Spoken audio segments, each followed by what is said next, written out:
美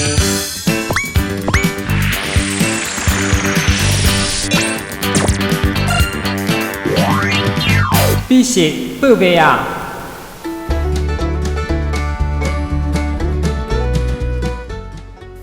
烤炉上一只只红鲟还有龙虾，经过加温慢烤后，整只变得红彤彤，开始滴出螃蟹的鲜甜肉汁。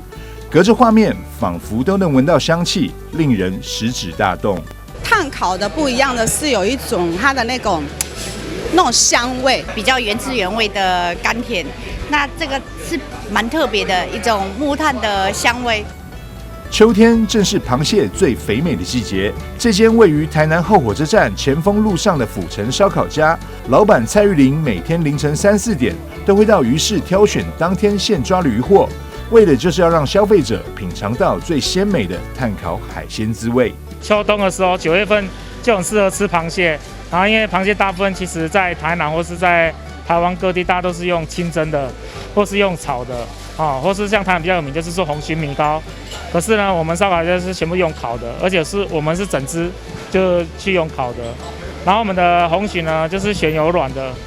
从早上大概凌晨3、4点的时候，我们就会去挑最新鲜，然后整个有卵的，然后拿下来去做烧烤。所以我们整个都是活体的。一般的螃蟹去烤的时候，其实它会是比较香，因为大部分其实红鲟跟螃蟹海鲜都是比较甜。可是如果你因为那个螃蟹跟龙虾是甲壳类，所以它烤过之后又会特别的香，对，所以它其实多一个香气，然后那个甜度也会保留住，因为它是整只下去烤的，我们并没有剁开，我们是整只去烤，所以它香气跟甜度都会存在那个螃蟹或是那个虾肉、蟹肉里面这样子。目前时令进入秋季，螃蟹也陆续收成。